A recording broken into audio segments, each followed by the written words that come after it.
So I thought I'd film a video on some supplies and materials that I use to run my small business. I get quite a few questions about what I use and my materials from time to time, so I thought it'd be useful for me to kind of just share what I use, and this is also kind of just, a keepsake for me, so I can kind of see how my process evolves over the years. So yeah, let's jump right in. I kind of wanted to try filming this in a way where I kind of go through the process from beginning to end of a product. Let's see how this goes. If I skip any steps or go out of order, I am sorry. But anyways, the first thing that I'll do when I'm coming up with ideas for products is I will start with sketching. Normally I sketch on my iPad, but I am currently using it for my filming setup right now, so I, imagine an iPad here. I believe I have the 2021 model of the iPad Pro 12-inch. Honestly, just for if you're doing basic sketching, you really don't need the Pro model or even an iPad at all. Sometimes I will sketch in a regular sketchbook. Let me try to find a page where I'm sketching out shop ideas. Here's a page of some shop ideas. I didn't end up making most of these except for the melon bread keycap, but future ideas for me maybe. But honestly, you just need a pen and a paper and you can sketch your ideas out. Sketching really helps you get out different ideas and figure out what you want to make. The reason why I sketch digitally is because it is a lot easier to make minute changes and stuff, but I just do it for convenience sake and you really don't need to sketch digitally. And then after that, let's move on to my sculpting tools. I'm gonna start out with the clay that I use. I do get a lot of questions about what brand of clay I use, since there are quite a few different brands out there. So I'm gonna give you my recommendations for what personally I have found works the best. I have used Michael's brand, I believe it's called Craft Smart before, and I feel like that is a pretty beginner-friendly clay. It is affordable and it's quite soft, but since it is so soft, it can be really hard for it to hold small details and shapes. So the brands that I have found that I actually like are Sculpey Primo and Fimo Soft. So Sculpey has quite a few different lines. I do like the Primo one the most. It is one of their harder clays. It is stiffer, but that also helps with holding details and stuff. I haven't tried Fimo's other lines before, but I find Fimo Soft works pretty well. And then this is something new that I've started using, and that is Liquid Sculpey. I still need to experiment more with it. It does dry over time. It's a fun thing to have in your toolkit and you can do fun things with it. I've seen people do interesting things and effects with liquid clay. But these are just the brands of clay that I use. Oh, another small tip I have is to not follow the baking instructions on here. Do your own research and be careful with oven temperatures because you can burn your clay. I have found with some online research that people do say you need to bake your clay a lot longer than it says on here, because it does say for 30 minutes, but I generally bake my clay from an hour to an hour and a half, even my small pieces. And that has generally worked for me, but experiment and your mileage may vary. Okay, so moving on to sculpting tools. I keep all my tools in this container I got from Daiso. You don't really need that many fancy tools. I am still collecting different tools to use for sculpting. So these are dual end sculpting tools. I bought them off Amazon, and as you can see, they are not the best quality, but they have a rubber tip on one side and then dotting tools on the other side. And the two of the rubber tip ends I gravitate towards the most. So this one is just a pointed tip and this one is a flat one. And for the dotting tool side, I just use whichever one I need based on the size. I do use these for both sculpting and painting. And then moving on to texturing tools, I just had these brushes lying around my house, so I don't know where I got them. I believe this one was thrifted, but they just have different bristles, and these are just really useful for making kind of a bread or cake texture, and they're really useful for texturing food items. So whatever stiff brush you can find. I've seen people use toothbrushes before too, or cleaning brushes too.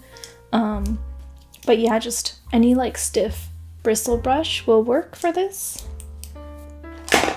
And then another really useful tool you can have is any sort of sharp pointed tool. I just have like this needle tool that I honestly don't know where this came from. We just had this lying around in our house.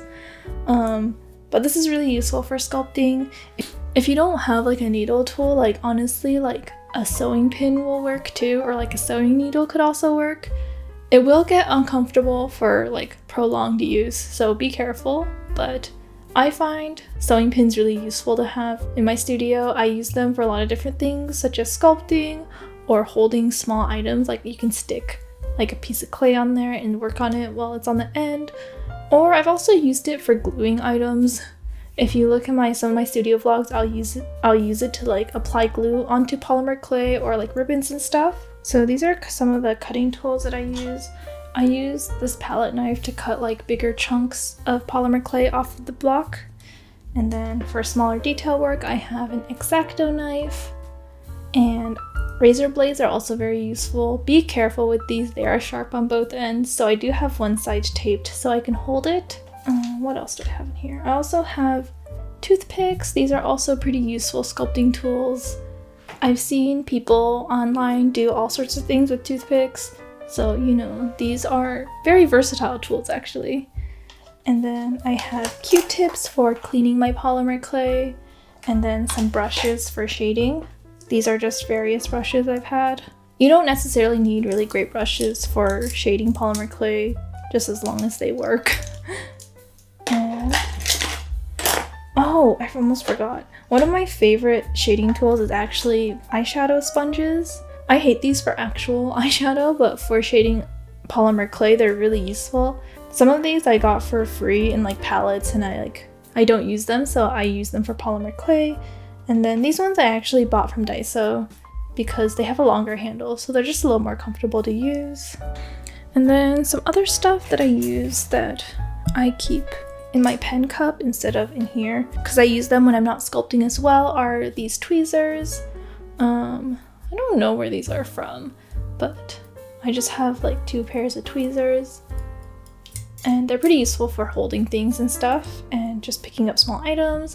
Also, I find myself reaching for this small ruler a lot. It's just a lot easier to use on your desk when it's really small and I'm just measuring small items. So there's that. Moving on to other sculpting things. With cleaning polymer clay, I just use rubbing alcohol. I use 75% rubbing alcohol, and I'll just dump a little bit into this little container. This is an old IKEA candle tin that I melted the rest of the wax out of it, and it is like the perfect size for holding just a little bit of rubbing alcohol to clean my polymer clay items. And then I just keep my rubbing alcohol in the spray bottle. It just makes it easy to use for both sculpting and also just like cleaning any surfaces. I keep a variety of trays in my studio just to put things on when I'm working. It's just handy to have things like collected and organized. But these trays are from Daiso, and I really love them. I want to get more. I think every polymer clay artist has that one random container that they put their sculpts on top of when they sculpt, because it just calls to them, I guess. I don't know. I was selected by this dairy relief container, but I just like the size of it. It's easy to hold. When you put your my polymer clay sticks pretty well to the surface, and I don't know, I just like it for sculpting. You've definitely seen this featured in my videos or on my Instagram before. I also use this piece of glass to sculpt on top of. This is literally just a random piece of glass from like a photo frame, and I just tape the edges so I don't cut myself with the edge of the glass. And it's just really useful actually. As for clay cutters, I have this set of round cutters from Amazon. I'll have everything that I can find links for linked down below. If you have any questions of where anything is from, just leave a comment and I will try to find it for you. Some things I unfortunately will not be able to find direct links for, like this random piece of glass I found, but you know, if I can find it, I'll find it for you. I have this set of round cutters, which I think is really useful. They come in a really wide variety of sizes, basically, and yeah. I do not love the container it comes in though, because There are certain types of plastics that react with unbaked polymer clay, and this is one of them, so it's like so icky and gross and weird. I get a lot of questions about these cutters actually, and these ones I custom 3D modeled and printed, so unfortunately you cannot buy them. So I just basically use Figma and Tinkercad to 3D model these, and it's just really useful to be able to do this because I can make them the exact size and dimensions I want them. I'm still kind of figuring out the 3D modeling part, because as you can see, this is literally like as thin as the filament can get, and honestly it might be a little bit too thin, but I need to get into this more, so maybe you'll see more of these in the future. I almost forgot to share what I used to shade my polymer clay. I just use these random chalk pastels I found in my house. Like, we've had these for like maybe 20 years now, and they still work. I feel like any chalk pastels you can find will work. I know there's like special craft pastels they sell for clay, but you don't really need to get those. Old eyeshadow palettes you don't plan on using your face anymore also work. Sometimes I'll shave off a bit into like a little container so it's easier to use. Okay, so I talked about this a little bit before on my channel. For molds, I use the amazing mold putty. This is the 2-part putty where you just mix a 1-to-1 ratio of each of these together, and then you can make molds out of your polymer clay sculpts, and this is just an example of how they come out when they're cured. And now on to glazing. Okay, so these are all the glazes that I use. I pick them based off of what the item is and what kind of finish I want for it. I don't love working with UV resin, but it is the best for durability, for things such as keychains and phone charms, so I do use it when I make things that I know will be used a lot. I have gone through a couple brands of UV resin, and so far my favorite is this one by J Diction. I just like the consistency of this one the most. I have found other brands to be either too viscous or too runny for coating polymer clay, and I kind of just like this one. It's kind of an in-between runniness, because I find that if it's too viscous, it can be hard to spread, and then if it's too runny, it'll just drip off of the charm before you can cure it.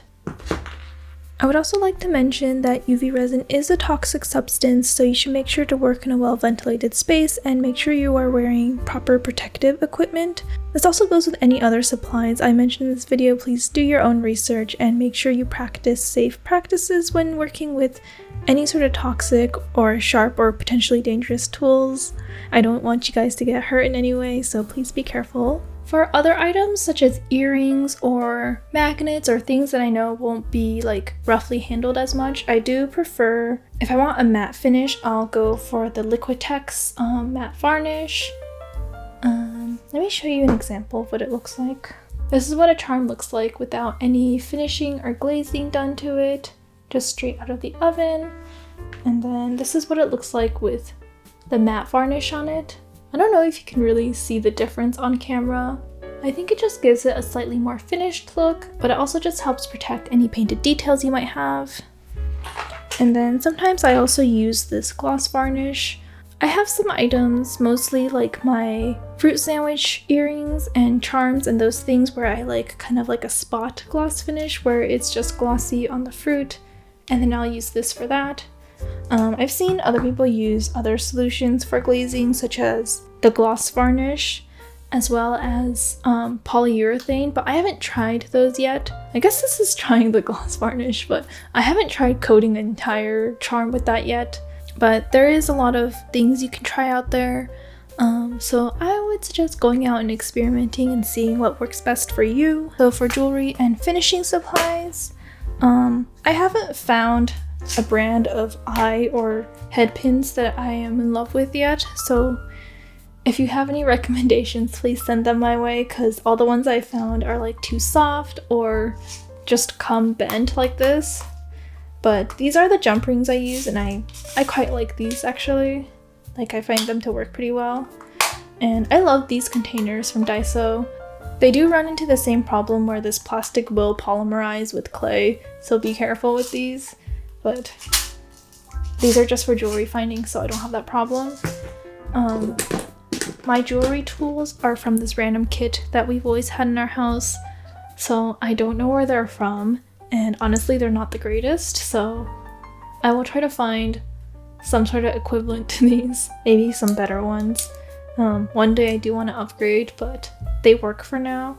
So I just have a needle nose plier.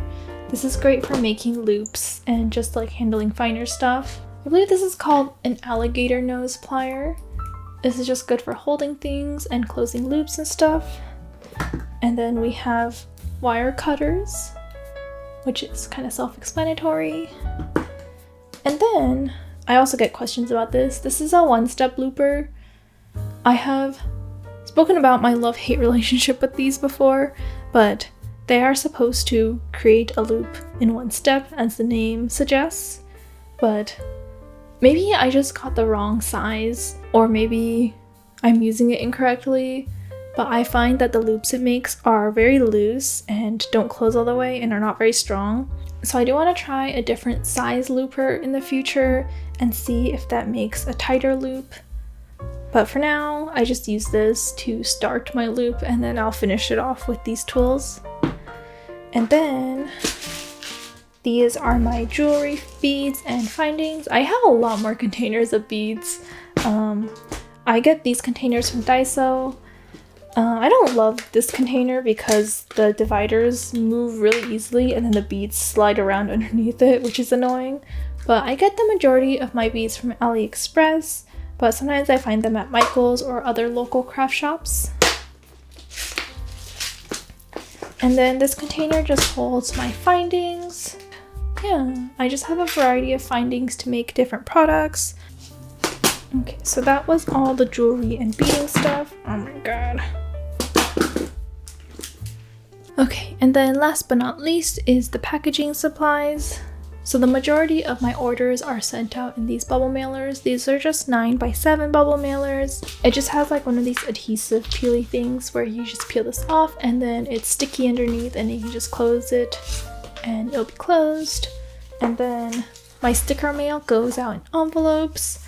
I made the big boo-boo of buying these 4x6 envelopes before realizing my sticker sheets don't fit in here, so I've just been using this to ship out if they just buy a vinyl sticker from me, which right now I only have one, so they don't get used that often. But this one also has like a self-adhesive peeling and sticking thing. And then for my sticker sheet orders, I use these 5x7 ones. This one doesn't have the peeling and sticking. I bought this one because it came with flat cards that I can use to make sure my orders stay flat, and that's why I got it. And I didn't check to see if it was a peeling one, but it has like the water activated thing, and I'll just use a spray bottle and a sponge to wet it. Other packaging things I have for actually packing the orders. I have these glassine bags that I'll put my orders into. And then I also have honeycomb paper. My dad likes to order electronics for his hobbies and they come wrapped in honeycomb paper, so I just salvaged that and I hold on to it. I have like a huge box in my closet full of honeycomb paper that I have hoarded to use for my orders, but it's been really useful and they're all still clean and basically unused, so there's that. And then I have these little boxes that fold into 2x2x1 boxes that I use to put my items into sometimes. And they just come flat like this, and then if you fold it up, it'll look like this. It is quite useful. I am not in love with these though.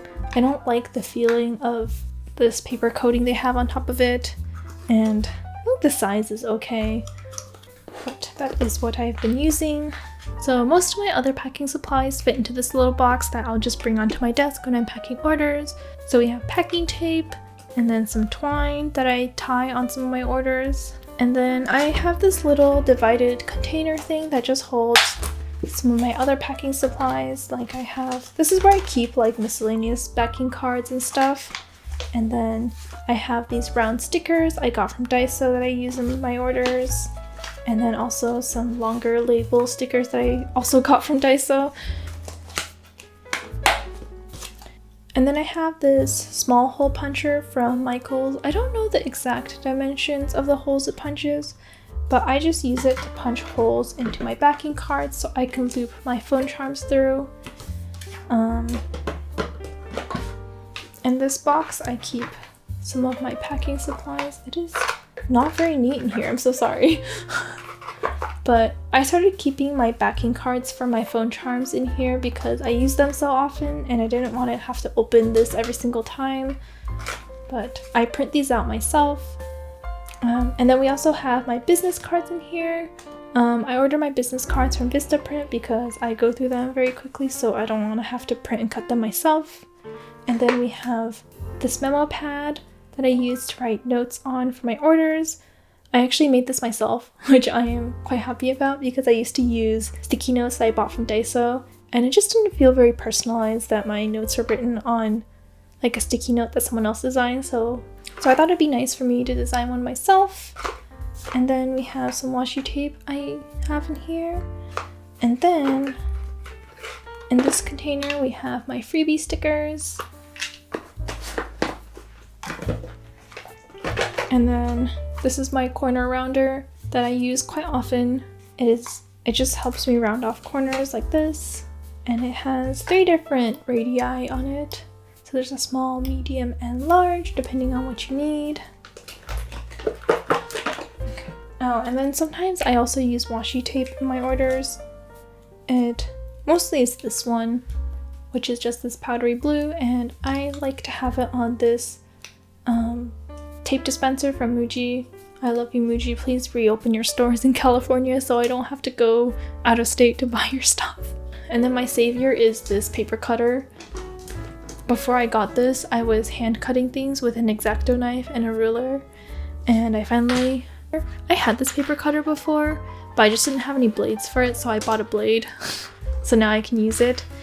This one is really old. This thing is probably over 20 years old, and it doesn't cut the straightest lines, so I do want to upgrade sometime in the future, but for now it gets the job done. I just want to talk about a couple miscellaneous items that I use for my shop. First of which is the camera. Hi. The camera that I'm using to shoot all my videos on. You honestly don't need a camera. Like, your phone probably works fine. So I got the Sony ZV-E10 because of its value for what it can do. I do have some nitpicks with it, but we won't get into it in this video. So other things that have been very useful in running my small business, one of which is my phone. I just have the iPhone 11 Pro. It is quite old at this point, but the photo and video quality I get from it are still quite good. I use this small tripod quite frequently.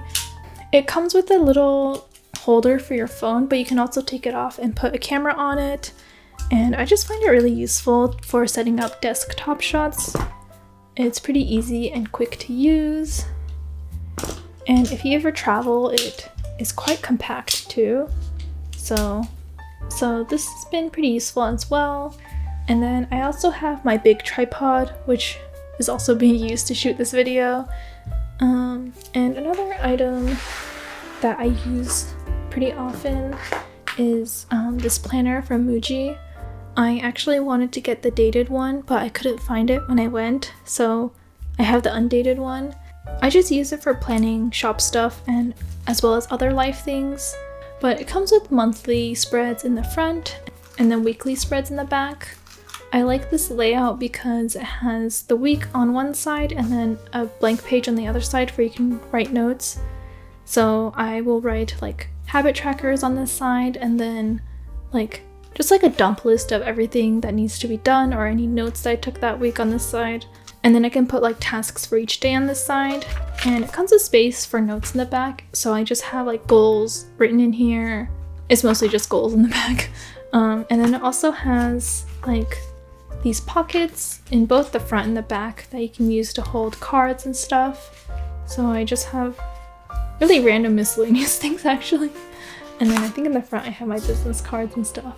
So I just have these little charms that I made myself. So I have this heart one on the week that we are currently on, and then this strawberry one for the month that we are currently on. And yeah, that is my planner. What else?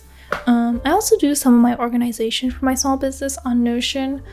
I will not do a Notion board tour because it is super messy right now and completely unorganized. I mostly use it because I really like Notion's database function. I do use the database function for materials, and like YouTube videos, it's just really good for tracking and sorting information. Also, shout out to my 2017 Intel MacBook Pro, which is on its last legs right now. Thank you for handling everything that I'm throwing at you, but I use it for pretty much everything else, like editing videos and photos and posting things. Yeah, I don't know how it's still alive, but it's barely working. Yeah, so I think that is basically everything. If you've made it to the end of this video, thank you so much for watching until the end. I hope you learned something from this or got something useful. Yeah, so I'll see you guys next time. Bye!